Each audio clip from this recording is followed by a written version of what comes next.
You're listening to the Options Insider Radio Network, the home of the Options Podcast. For more quality options programs, visit theoptionsinsider.com or search for Options Insider Radio Network in your podcast provider of choice. Listeners can also access all of our programming through our mobile app available in the iTunes and Google Play stores. Select programs are also available via live stream at mixlr.com/options-insider. That's mixlr.com/options-insider. Don't forget to follow along with your favorite programs and submit your own questions for the hosts at twitter.com/options, stocktwits.com/options, facebook.com/theoptionsinsider, or via questions at theoptionsinsider.com.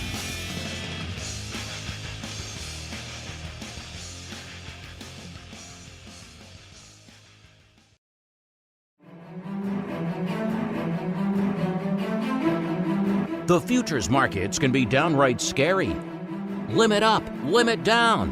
What the heck is RBOB anyway?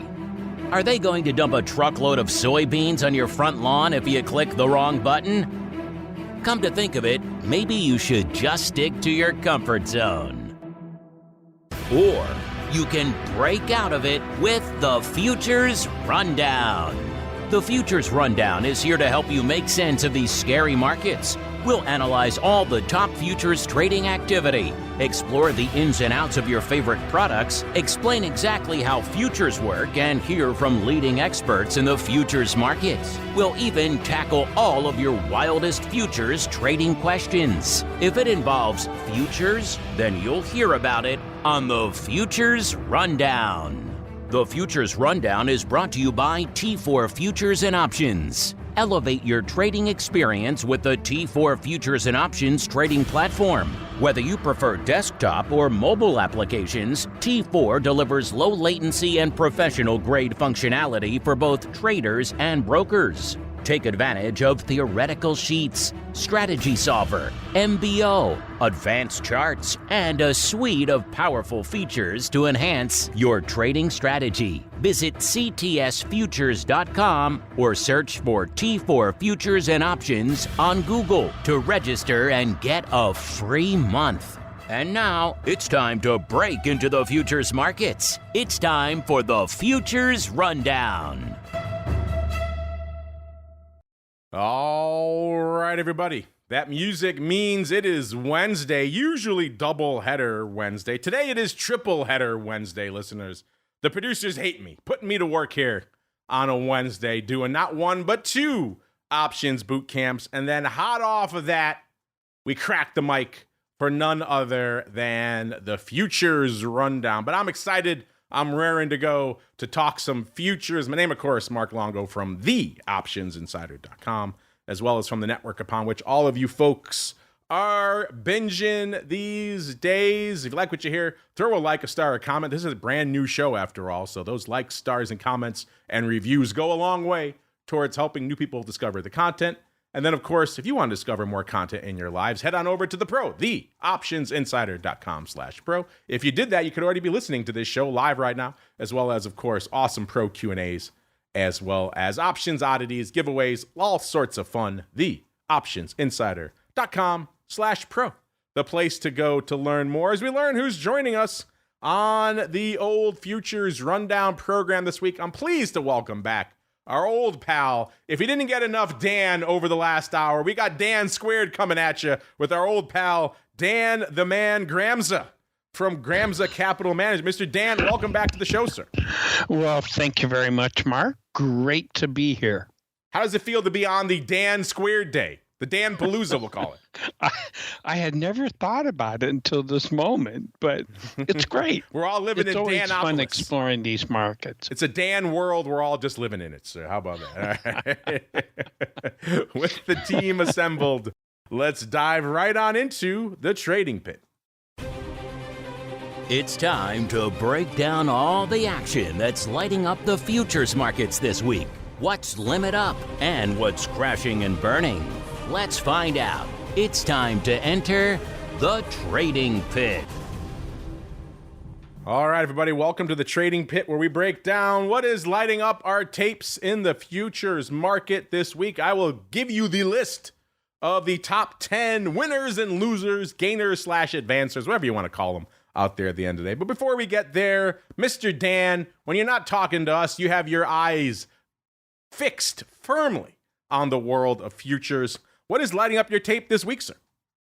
You know, a little bit of everything. We got the stock indices, which I think are acting very orderly.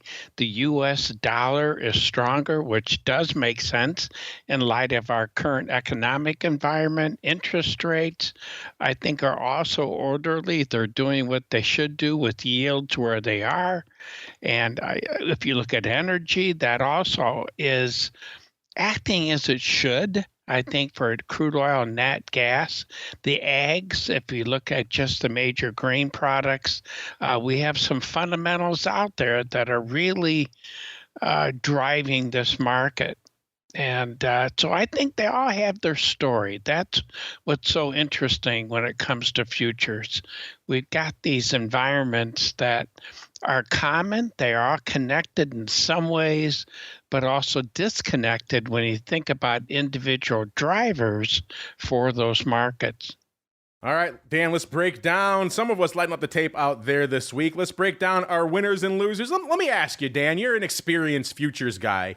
Some people take umbrage when I say winners and losers because they say, oh, you could be short in the futures market, which is, of course, true. Do you take umbrage, sir? Do you think we need to change that title? Do you like, I don't know, what's better, advancers, decliners, limit up and limit down? Obviously, that's not true either, but it sounds cool. No. What do you think? Yeah, limit up, limit down, I don't think would be good at all because that implies something totally different when it comes to the futures markets. And winners and losers implies something about I take it as what's moving up and what's moving down, not necessarily from a trade point of view. And advancers, that's probably not a bad one, I suppose. Decliners, that kind of defines what's happening. These are markets that are down, I suppose, a little more. But winners and losers, I get what you're saying about some people having a little problem with that, but I don't, because I take it the way you describe it. All right. If Dan signs off on it, then I think it's cool. All you people writing in with your hate mail, to send it to Dan and not to me. Please, sure. Send it on over. You know what the problem really is, Dan? We took the good one for Twifo with light side and dark side. we can't rip ourselves off. So now we're left with just winners and losers, which is not the sexiest thing. We'll keep workshopping it, listeners. But for now, yeah. Dan approves. So we're sticking. Next time, Dan, I'm getting those emails. I'm just forwarding them to you. Say, complain to Dan. He approved of it. All right, number 10. Right ahead. Number 10 in the winners category for this week, listeners. We're going out to the ags, all the way out to March in wheat, listeners, up 3.42%. From the ags, we go. Looks like we have a lot of March on the list, so interesting. Longer term stuff lighting up our tape this week. Number 9, we go to the metals. This time to the number 2 of the shiny stuff. It is March silver up 3.4. So we actually have a tie. 10/9, both up 3.42%. Number 8, back to the ags. This time to January to soybean oil up 4.13%. Number 7, keeping it in the ags, listeners, it's corn, the March contract. So again, going back a little bit longer term, up 4.71%. Number 6, going to the dairy, this time to the dry whey, Jan contract up 4.74%. Number 5, hard red wheat. It's as hard as it comes, listeners. The March contract there up 4.93%.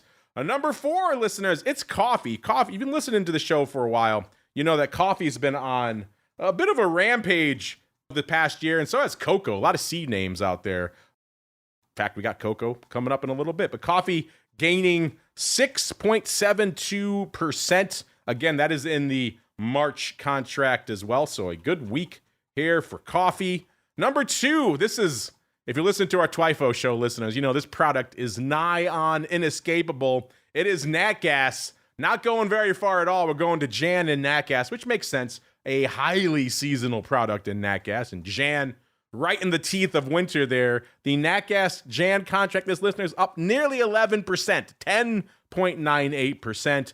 And the big dog winner this week, I kind of spoiled it, listeners. Another C name, it's cocoa. The March contract up 12.53%.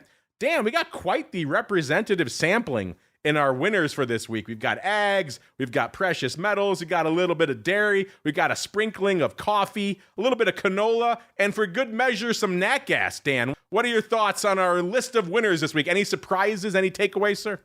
I love it. I love it because whether you're looking at a positive or a negative market, it's always something going on. And with futures, with all the contracts that are available, there's always something cooking. There's always something on the move. That's why I'm never bored when it comes to those markets. Cocoa is one, though, that I think is really interesting in terms of its fundamentals and how it fits in on a global basis. Were there any surprises for you, sir, in our list of the top 10 winners there? Well, no, nat gas is doing what it should be doing about this time of year. Canola, that's an interesting product that's really heavily grown in Canada and Australia. It's rapeseed's another term that's used for it. Coffee, again, some fundamentals driving it that I think makes sense. Wheat, if you think about wheat, you got to think about Russia and Ukraine right now. Russia is one of the major producers of wheat, and they're having some condition problems, and it looks like Ukraine may have some transportation issues, so we want to keep our eye on that. Whey, if you look at dairy, that's where that really comes into play. Corn, no, we've got some positive things happening with corn. That's really on a move. Soybean oil, the same thing. You know, when we think about soybean oil, it's connected in so many ways. If you think about Ukraine. I mentioned them. They produce 70% of sunflower oil, which is used a lot in that region. If you look at Bulgaria, for example, they use a lot of sunflower oil. But with that market tightening up, it has an impact on palm oil. It has, which you could look to Kuala Lumpur for that, Indonesia. It has an impact on what you mentioned, Mark, and that's soybean oil. So they're all connected. China, major consumer of soybean oil, and it's all connected together. So, no, I think that's a reasonable look when you see that. Silver, it goes back to economic issues that we can think about. Same thing holds true for gold right now. Perception of the future, perception of inflation, perception of our economy. Perception of uncertainty. The precious metals are markets that rely on uncertainty in a sense. Inflation, geopolitical situations can really drive those markets. And that's some of what we're seeing right now.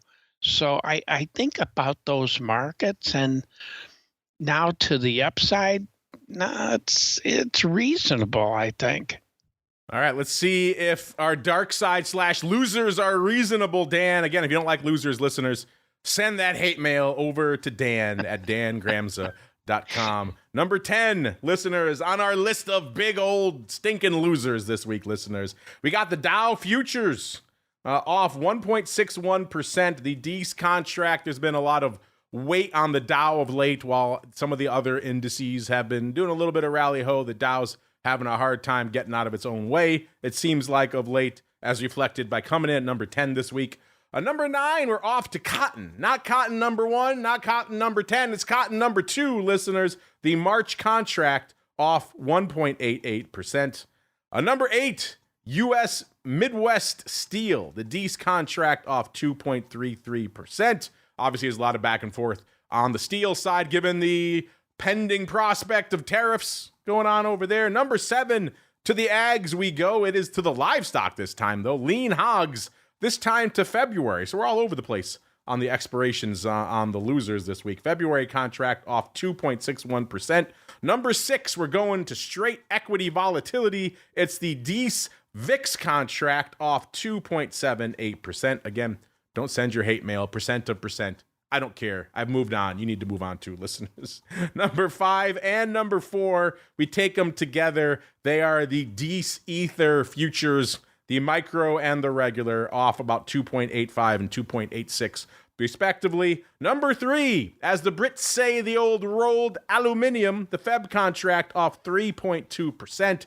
Number 2, back to the Ags. It is oats all the way out to March. Listeners, the March oats contract off 4.22%. And the big dog loser, I should say, the big loser of the week here, listeners, is lumber, physical lumber, the Jan contract off 4.92%.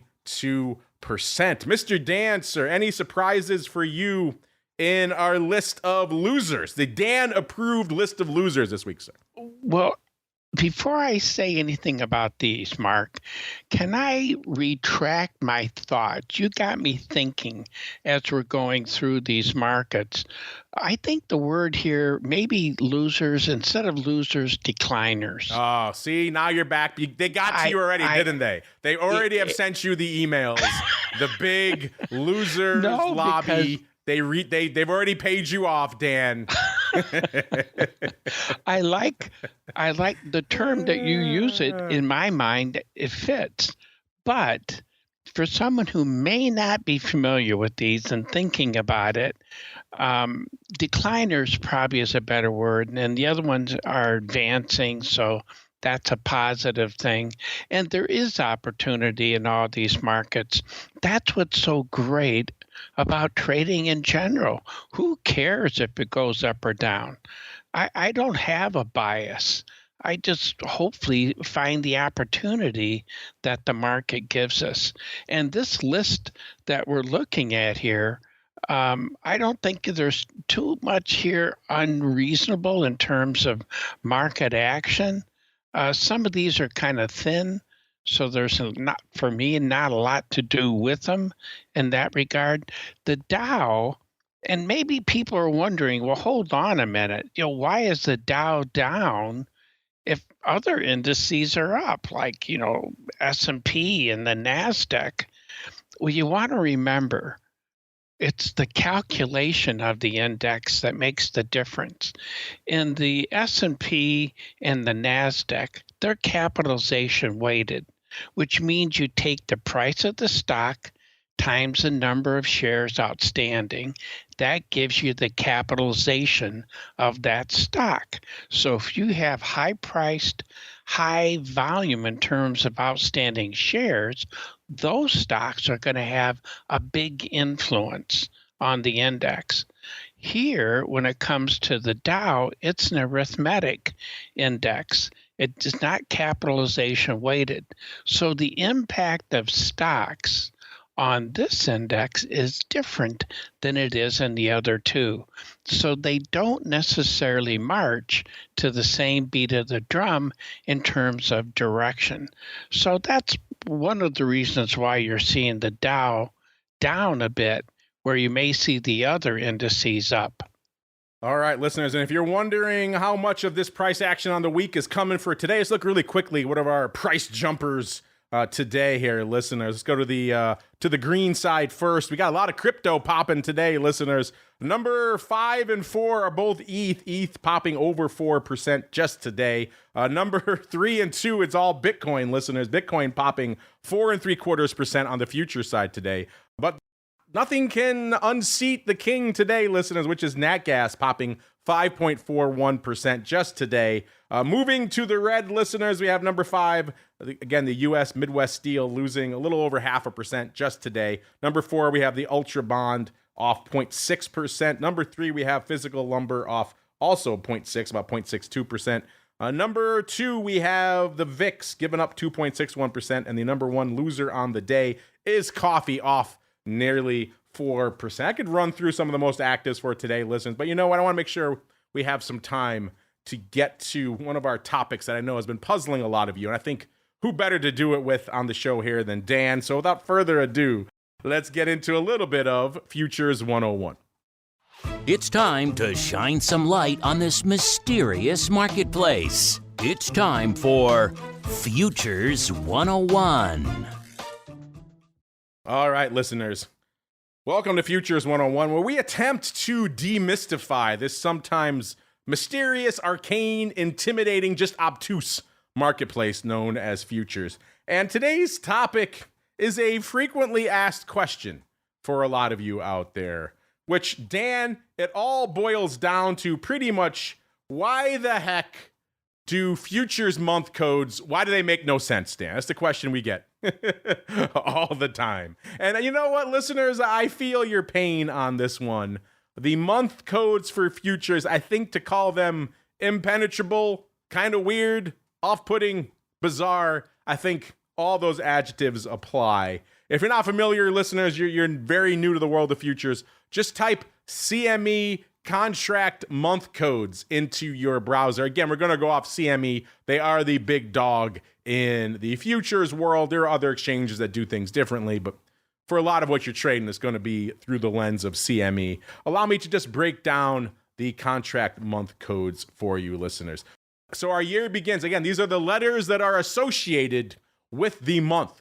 So you might say, okay, the year starts with January. The month code for that is going to be A. That is a very understandable assumption and makes a heck of a lot of intuitive sense. And you would be completely wrong, listeners. The year starts with F. The month code for January is F, listeners. And then from there we proceed on a little bit of alphabetical pace. February is G. And you say, okay, I kind of see what they're putting down now, maybe a little bit. March is H. And then you say, okay, so April is going to be I, right? Nope. Rip that assumption right off the board, listeners. April is J. Then we get to May. That's K. Okay, so now we're starting to move along certain lines again. Say, okay, June's probably going to be L, right? Nope. Rip that assumption right off the tape as well, listeners. June is M. And then July is N. And then, of course, now you get into August. You're saying, okay, I get maybe some of the other ones, maybe, but August is going to be O, right? Nope. We leap right to Q, listeners. And then September is U, and then forget about R's and T's and S's and everything else you're going to expect coming along the lines. Because we go to October, we jump right to V again, listeners. And then November is X. Maybe the one on the board that you could point to and say, okay, that one makes the most sense intuitively to me is December, because December is Z. So at least they did something right. They ended the month codes with a Z. So at least you know you're getting something out here. So let me give you a quick example of how these are used. Listen, let's say you're trading crude oil. So the root symbol for crude oil is CL. If you've ever traded WTI, you know you've seen that symbol around, CL. So if you're trading, let's say, the December 2024 WTI contract, the symbol for that is going to be CL. That's, of course, the root product symbol. And then Z for the month of December, and then 24 for the year. So put all that together, CLZ24. I know it's an alphabet soup of nonsense, but that's what we have to work with. Dan, we've received this question many times. I can't think of anyone better to discuss this with than you. You've been in the futures trenches for a long time. Explain to our listeners, Dan, why does the symbology work this way? Why does it make apparently no intuitive sense when you first look at it, sir? Well, first, it does not make sense. I remember when I first started looking at these, I thought, what the heck? At least in the stock options, some of the symbols there made kind of sense. In futures, it doesn't seem to do that. And your explanation, Mark, was by far the best explanation I have ever heard for symbology. And I like the way you did that, Mark, because they do leave out some letters. And you wonder why not? Why not keep it going? Well, there are some issues that I think we do want to be sensitive to. And that is, remember, everything was done on paper. So a typical way in the agricultural market, it would be done by paper. So you call the floor, or your broker would call the floor. The person answers it. They write down what you've asked them to do. First, what account is it, the quantity, and then the month, and then what you're looking to do, buy, sell, and then at what prices, or is it at market? They timestamp it. They give it to a runner, a person that would now run from that phone to the pit. Give it to a broker. Broker looks at it, puts their hands in the air to execute the order. That would be an order being passed by paper. And if you had I and L and those kind of letters, that could easily be mistaken. And mistakes could happen when you're doing it that way. The other evolution that came along was hand signals.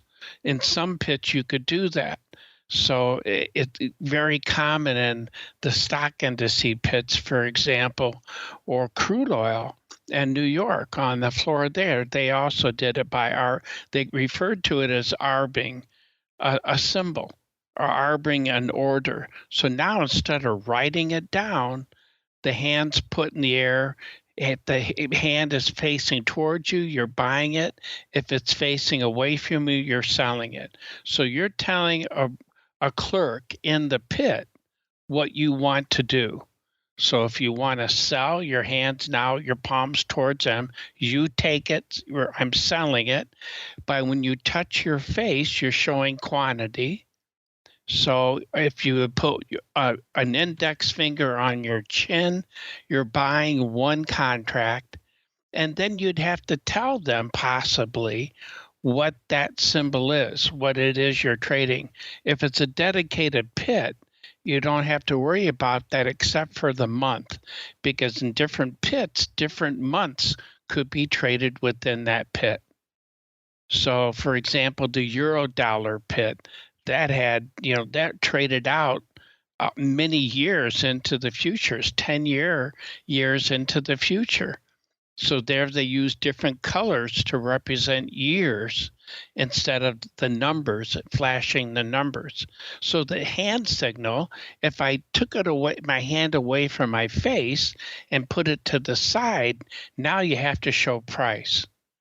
And if you're showing one, your finger would be up in the air. If you're showing a half, you'd wiggle that finger. That means it's a half of a price that you're looking at. So in grains, they trade in quarter, halves, 3/4, or trading in quarter increments. So that would be what the next thing you would tell them. So first, you put your hand on whether you're buying or selling, your hand in your face to show size, and then the price on the outside. And if you think about some of these things that we're looking at here, that has an impact on all these. So you want, January, June, July, all have J's. And do you want a J in there, or do you want to eliminate that? So I think it's just the way the market's evolved. In the late 1800s, early 1900s, they would say the whole thing. There was no short symbols. But as the markets evolved, they needed some system to do it. And I totally agree with anyone who says it seems kind of confusing. It's because it is kind of confusing. But here's the blessing that we all have. It's today's technology. When you go to a broker's platform and you get ready to trade futures, they'll have a guide for you. They'll help you make sure that you're putting in the right symbol, the right month, the right code for that. There'll be a guide to help you with that. So technology is the blessing. And the mistakes that you would have on the floor kind of gone away now because you don't have the out trade, which is referred to as an out trade. If I said 50 and you said 15, you thought I said 15, we execute an order, but wrong quantities or the wrong month. Those out trades, we really don't have them now with electronics. So as crazy as it is, it's actually fairly organized once you get used to it a bit. Yeah, we did some digging, Dan. This is the topic that, when it comes back to the symbology, if you ask 5 different people in the futures world, you'll get 5 different answers as to why they use this exact symbology, especially when it comes to the contract month codes. That's what we're fixating on here, listeners. So I did some digging, Dan, and let me know what you think of this explanation, because this is kind of the best we could cobble together for why they use this somewhat obtuse nomenclature. Goes back to the early days of the exchange. Dan was talking about hand signals. I remember those days very well. One of the first things you had to learn when you got down there was, of course, arbing or hand signals. But even before all that madness, before the electronics, there was ticker tapes. And the exchanges began to disseminate their transactions via ticker tapes. They needed some sort of code, some sort of shorthand to define months and years for contracts. Now, they claim here in some of the research we did that the letters A, B, C, D, and E, which are your obvious starting point for any contract month codes, those were kept in reserve for some static data related to futures. I don't know exactly what data they were referring to, but for some reason, back in the day, you could not use A through E. Those were kept in reserve. So that meant your first letter you could start with was F for January, which is what they did. And then they went through alphabetically until they get to April. They were concerned that I could be confused with L, obviously upper and lowercase I. So that's why they skipped I for April and they go to J. Once again, when you get to June, why they skipped L, same reasoning. They think a lowercase and uppercase L could be confusing. So they eliminate that. They go straight to M for June. I could not find any good reasoning why they skip R, S, and T. If you know, listeners, by all means, write into us. None of our research really revealed why they skipped those. September, obviously, was in order. October was V. A W, from our research, people claimed that it looked too much like a V, so they didn't want any confusion there. You can see a lot of this traces back to avoiding confusion, listeners. Why? Why they skipped Y? No one knows why. Y is another mystery, listeners. I think at that point they realized they were already off the rails. We might as well at least end with Z. You can't end on Y. That would be weird as well. So I'm going to chalk that up to a little bit of common sense finally invading their logic, which is why, listeners, we have this patchwork stream of nonsense known as the contract month codes. You can blame the ticker tapes. Dan, what do you think? You sign off on that, or do you vehemently disagree, sir? Mark, I think you're onto something. Because on a ticker tape, there was all symbols only had so much room that they would put on that. And I think that's very good, especially for the I and the L. That one could easily be confused. And, the idea was to make it fast, short, because you want as much information going through the tape as you could get. And it's fascinating to me. I think what you're saying is logical, and the tape would be a good reference for that symbology, which we're stuck with. Unfortunately, we are stuck with that symbology, Dan, but we're not stuck with this show. That music means we have come to the end. Listeners, I'm curious if you have any pet theories as to why a particular month was skipped. By all means, reach out. We know we have a lot of listeners who have been in the futures trenches for a long time. Maybe you say, hey, I know exactly why they skipped Y or some other month out there. Hit us up. Let us know. You folks have not been shy about reaching out to the show. We appreciate you all at the end of the day. And Dan, we appreciate you coming on to join us to talk some futures and try bravely to explain the madness that is futures symbology, sir. Well done.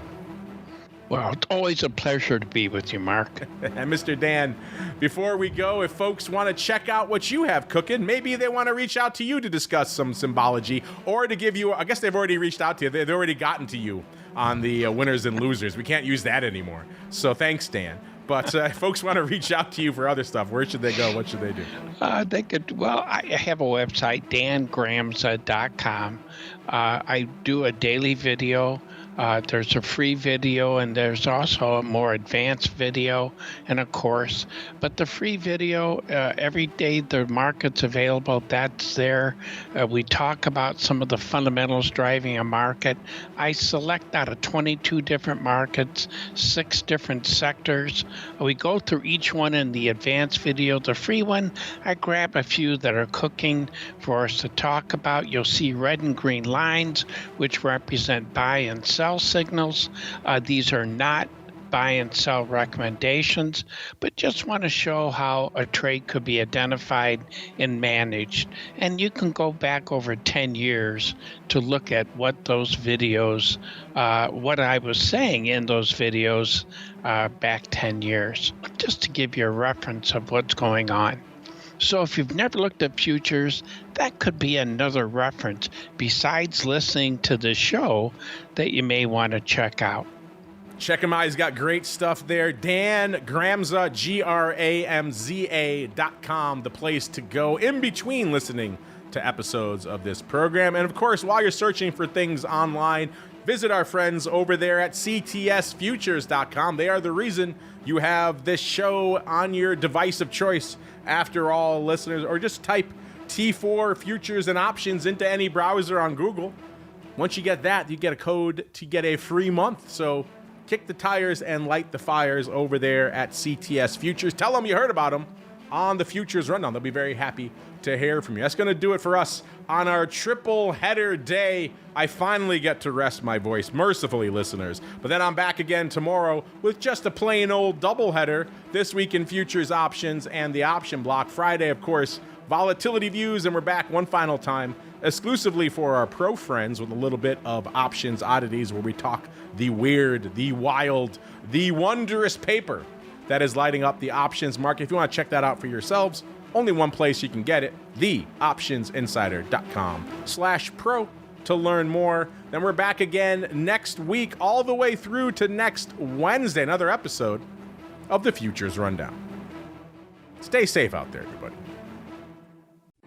Thank you for tuning in to the Futures Rundown, proudly sponsored by T4 Futures and Options. Experience the T4 Futures and Options trading platform with its seamless desktop and mobile applications, low latency, and professional functionality tailored for traders and brokers alike. Take advantage of T4 theoretical sheets, strategy solver, MBO, advanced charts, and much more. Empower your trading journey with T4 Futures and Options. Visit ctsfutures.com or search for T4 Futures and Options on Google to register and get a free month.